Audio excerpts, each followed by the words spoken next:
Hello दोस्तों, Krishna education YouTube channel पर आप सभी का स्वागत है। आज हम सीखेंगे अनुपात के सवाल। तो हमारे चैनल को लाइक, सब्सक्राइब और शेयर जरूर कीजिए। लगा दो आग पानी में, जवानी उसे कहते हैं, छीन लो सिलेक्शन, कहानी उसे कहते हैं। तो आपको सिलेक्शन लेना है, उसके लिए लगातार सीखते रहना हमारे साथ मैथ। मैं आपको बेसिक लेवल से एडवांस लेवल की तरफ ले जा रहा हूँ धीरे धीरे। आप सिर्फ मेरे साथ बने रहिए और लगातार सीखते रहिए। तो चलो शुरुआत करते हैं। जैसे पहला सवाल दिया है कि 5600 रुपए ए बी सी डी में इस तरह विभाजित करते हैं कि ए अनुपात बी बराबर 1:2, बी अनुपात सी बराबर 3:1 और सी अनुपात डी बराबर 2:3 है। तो ए प्लस बी का हिस्सा ज्ञात करो। तो अब इस सवाल को कैसे करेंगे हम? इस सवाल को करने के लिए सर्वप्रथम ये बोल रहा है ए अनुपात बी अनुपात सी अनुपात डी, इसका हिस्सा इसने दिया है। अब दिया कितना है? 1:2 ए बी का, बी सी का दिया 3:1, 3:1, सी डी का दिया 2:3। तो यहां लिखेंगे 2:3 लिख दिया। अब आपको क्या करना है? आपको जहां जगह खाली है वो जगह भर देनी है। जैसे यहाँ पर मैं अनुपात है मैं अनुपात लगा रहा हूं पहले, और यहाँ पर अनुपात है तो यहाँ पर अनुपात आ जाएंगे। अनुपात है जहां जहां वहां अनुपात आ जाएंगे। अब यह आपको बताया हुआ है कि 2 है, 2 के सामने खाली है तो यहाँ पर भी 2 आएंगे, तो यहाँ पर भी 2, यहाँ पर भी 2। इसी तरह यहाँ पर 3 है, सामने 3 खाली है तो यहाँ पर भी 3 आ जाएंगे। यहाँ 1 है, सामने खाली है तो 1 आ जाएगा। यहाँ पर 2 है, सामने खाली है तो 2 और 2 आ जाएगा। आ गया। अब क्या करना है? इस संख्या को गुणा करना है, नीचे से ऊपर की ओर गुणा करना है। जैसे 2 तिया 6, तो यहाँ लिख देंगे 6, लिख दिया। अब आगे 1 से गुणा करा कोई फर्क नहीं, 2 तिया 6 और 6 2 12, तो यहाँ हो जाएंगे 12। अनुपात का अनुपात है। अब 2 2 4, तो यहाँ देंगे 4। अनुपात 3 2 6, 6:12 अनुपात 4:6 आया। अब हमारे हिसाब से कुल अनुपात कितना है? कुल अनुपात हमारे हिसाब से है 6 + 12 + 4 + 6, 4 + 6। अब हम इसको जोड़ेंगे तो कितना होगा? 28।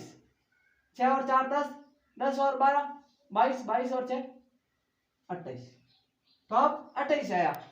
अब हमारे हिसाब से कुल अनुपात 28 है और वो बोल रहा है 5600 रुपए, यानी 28 बराबर कितना है? 5600 रुपए। 28 बराबर 5600 रुपए। तो अब ए की वैल्यू कितनी आ गई? 28 2 56 है, 200 रुपए आ गए। ए की वैल्यू 200 रुपए आ गई। जब ए की वैल्यू 200 रुपए आई है तो ए की वैल्यू 200 रुपए आने पर अब हम इस सवाल को आराम से कर लेंगे। हमें निकालना किसका? ए प्लस बी का। तो 4 और 6, ए प्लस बी 12 और 6 कितने हुए? 18। तो यहां पर लिखूंगा 18। ए प्लस बी बराबर 18 गुणा 200 बराबर 3600 रुपए हमारा आंसर आया है। अब आप ऐसे नहीं करके ऐसे भी कर सकते हैं। कुल कितना है? अनुपात 28 है तो यहाँ पर बट्टा में 28 लिख देना। ऊपर ए और बी का ज्ञात करना, 12 और 6 कितना हो गया? 18 गुणा 5600। अब जब इसको काटेंगे 28 2 56 2 और 18 2 36, वो भी 3600 ही आएगा। तो आप उससे किसी का भी मान आराम से निकाल सकेंगे, इसलिए मैंने उसका मान निकाल दिया है। तो अब आपको ये सवाल समझ में आ गया होगा।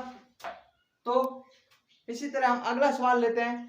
अगले सवाल के अंदर क्या दिया हुआ है इसको एक बार और समझा देता हूं जिससे आप समझ जाएंगे। ए अनुपात बी, यहाँ पर थोड़ा दिख नहीं रहा है, प्रकाश है तो आप ध्यान से थोड़ा मैं जो बोल रहा हूं उसको ध्यान से देख लेना। ए अनुपात बी 1:2, बी अनुपात सी 3:1 और सी अनुपात डी 2:3 है। हम जहां जगह खाली है अनुपात के सामने अनुपात लगा के वो संख्या लिख देनी। 2 थे, इसके सामने ये 2 खाली थे, 2 2 आ गए। ये 3 थे, सामने 3 खाली था तो 3 आ गए, 1 था सामने खाली था तो 1 आ गए। इसी तरह 2:3 हो गया, सामने खाली थे 2 2। अब इनका गुणा करना है, 3 दूआ 6, 6 एकम 6 तो 6, 3 दूआ 6 और 6 दूआ 12 तो 12, 2 दूआ 4 और 3 दूआ 6। जब अब इन कुल अनुपात को हमने जोड़ा तो आया 28, 28 की वैल्यू है 5600 रुपए, तो ए की वैल्यू आ गई 200। तो अब ए प्लस बी बराबर 18 गुणा 200 बराबर 3600 रुपए, तो हमारा आंसर आ गया 36 रुपए। ए और बी की हिस्सा कितना आएगा, 36 रुपए आएगा। इसी तरह अब हम अगला सवाल लेते हैं, अगले सवाल के अंदर क्या दिया हुआ है, तो अब अगले सवाल हम लेते हैं। तो दोस्तों अगला सवाल क्या दिया है, 7800 रुपए ए बी व सी में इस तरह विभाजित करने पर ए का हिस्सा बी के हिस्से का 3/4 तथा बी का हिस्सा सी के हिस्से का 2/3 है, तो बी और सी के हिस्से का अंतर ज्ञात करो। तो अब इस सवाल को हम कैसे करेंगे, तो पहले ये बोल रहा है ए का हिस्सा, तो ए का हिस्सा बराबर बी के हिस्से का, तो बी के हिस्से का यानी गुणा 3/4 है, बी के हिस्से का 3/4 है, और बी का हिस्सा तो मैं यहाँ लिख देता हूं, बी का हिस्सा बराबर सी के हिस्से का 2/3 है, गुणा सी के हिस्से का 2/3 है। तो बी और सी के हिस्से का अंतर ज्ञात करो। अब जैसे सवाल दिया वैसे हमने लिख दिया। अब लिखने के बाद ये बोल रहा है ए बराबर बी का हिस्सा 3/4 है, तो हम बराबर ये बी है जो गुणा में, तो गुणा में भाग में आ जाएगा, तो मैं लिख देता हूं ए बट्टा बी बराबर 3/4, क्योंकि ये गुणा में यहाँ पर भाग में आ गए। इसी तरह यहाँ पर मैं लिख देता हूं बी बट्टा सी बराबर 2/3, सही है, क्योंकि ये बी सी गुणे में है तो यहाँ पर भाग में आ गया। अब हमें ए अनुपात बी अनुपात सी ज्ञात करते हैं, तो ए अनुपात बी अनुपात सी, तो ए अनुपात बी कितना 3/4 है, 3:4 है, क्योंकि अनुपात और बट्टा में आप कैसे भी लिख सकते हो, 3:4 हो गया। बी अनुपात सी कितना है 2:3, तो यहाँ लिख दूंगा 2:3, 2:3 हो गया। अब जहां जगह खाली है वहां आपको पता है लिखना क्या है, तो यहाँ पर मैं जो अनुपात है अनुपात लगा दिया, 4 के सामने यहाँ पर भी 4 आ जाएंगे, अब यहाँ पे 2 के सामने यहाँ 2 आ जाएंगे। अब हम गुणा करेंगे, 3 दूआ 6, 6 हो गया, अनुपात 4 दूआ 8 हो गया, अनुपात 4 तिया 12 हो गया।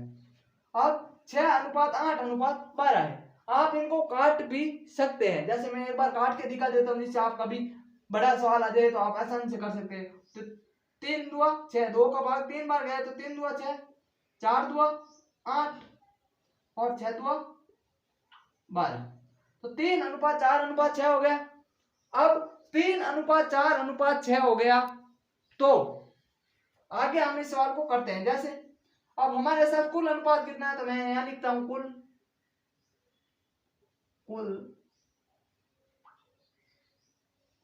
अनुपात, कुल अनुपात बराबर 6 और 4 10, 10 और 3 13, तो जैसे 3 + 4 + 6 बराबर 13। अब हमारे हिसाब से कुल अनुपात कितना है 13, और 13 की वैल्यू कितनी दी है 7800 रुपए, 13 की वैल्यू 7800 रुपए दी है, तो 13 78, यानी ए की वैल्यू कितनी आ गई 600 रुपए आ गई, 600 रुपए आ गई। अब जब ए की वैल्यू 600 रुपए आ गई तो हमें पता है कि बी और सी का अंतर ज्ञात करना है, बी और सी का अंतर कितना है 4 और 6, अंतर कितने का 2 का अंतर है, तो अब 2 की वैल्यू बराबर कितना हो जाएगा गुणा 600, ए की वैल्यू 600 है, 2 की वैल्यू गुणा 600 यानी कि 1200 रुपए हो जाएगा, ये हमारा आंसर आ जाएगा। अब इस सवाल को कैसे किया आप एक बार और समझ लें, बहुत ही आसान तरीके से किया है, सिर्फ समझने की जरूरत है, एक बार समझ लिया तो कभी नहीं भूलोगे और इससे सवाल ऐसे ही आएंगे, ये ध्यान रखना। तो अब ए बराबर ये बोल रहा है ए का हिस्सा बी के हिस्से का, बी के हिस्से का, तो ए बराबर बी गुणा 3/4 है, तो बी गुणा 3/4, बी का हिस्सा सी के हिस्से का 2/3 है, तो बी बराबर सी गुणा 3 2/3 हो गया। अब ए बराबर ये गुणा में है बी तो भाग में आ जाएगा यहाँ पर, तो ए बट्टा बी हो जाएगा बराबर 3/4 हो गया। अब b बराबर c गुणा 2/3, ये गुणा में है जो भाग में आ जाता है, ये ध्यान रखना। तो b/3 बराबर 2/3 हो गया। अब a अनुपात b अनुपात c इनकी वैल्यू है, इनकी वैल्यू ज्ञात करनी, तो 3/4 को 3:4 भी हम लिख सकते हैं। तो a अनुपात b बराबर 3:4 हो गया, b अनुपात c हो गया 2:3। ठीक है, अब अनुपात के सामने अनुपात लगा दिया, 2 के सामने खाली कौन जगह है, उसके सामने जिस जगह खाली है वो भी लिखना है। जैसे यहाँ 2 है तो यहाँ पर भी 2 ही लिखना है, जैसे यहाँ 4 है, यहाँ जगह खाली थी तो यहाँ 4 लिख दिया हमने। अब ऊपर वाली संख्या को नीचे वाली संख्या से गुणा करना है, जैसे 2 तिया 6 तो हमने 6 लिख दिए, 4 2 8 तो 8 लिख दिए, और 4 तिया 12 तो 12 लिख दिए। अब हमको थोड़ी बड़ी संख्या लगी तो हम इसको काट सकते हैं, और छोटी हो तो अभी आपकी इच्छा हो तो काटो, या आप डायरेक्ट वहां संख्या आप ले जा सकते हैं। फिर भी मैंने काटा तो 3 2 6, 2 का भाग 3 बार, 4 2 8 और 2 6 12, 2 3 4 बार 6 हो गया। अब कुल अनुपात हुआ 3 4 6, कितना हुआ 13, और 13 की वैल्यू दी है 78 रुपए। 13 अनुपात की वैल्यू है 78 रुपए, एक अनुपात की वैल्यू होगी 600 रुपए के। 13 78 और 2 00 है तो 600 रुपए, तो ए की वैल्यू 600 हो गई। तो अब बोला बी और सी के हिस्से का अंतर ज्ञात करो, तो बी और सी के हिस्से का अंतर कितना है 4:6 है, अंतर कितने का है 2 का, और 2 की वैल्यू कितनी है, ए की वैल्यू 600 है, 2 की वैल्यू 1200, तो हमारा आंसर आ जाएगा 1200 रुपए। तो अब बी और सी के हिस्से का अंतर हुआ 1200 रुपए। तो आपको वीडियो क्लास कैसी लगी कमेंट बॉक्स में जरूर बताएं, और लाइक सब्सक्राइब और शेयर जरूर कीजिए। और आप लगातार आप जो कमेंट करते हैं उससे हम मोटिवेट होते रहते हैं, तो आप लाइक और शेयर जरूर कीजिए दोस्तों। और बताइए हमें क्लास में क्या कमी रह जाती है आपके, या कोई सवाल समझ में नहीं आता तो आप डाउट पूछ सकते हैं हमें, जो आपको हम यहाँ पर जरूर बताएंगे। थैंक यू दोस्तों।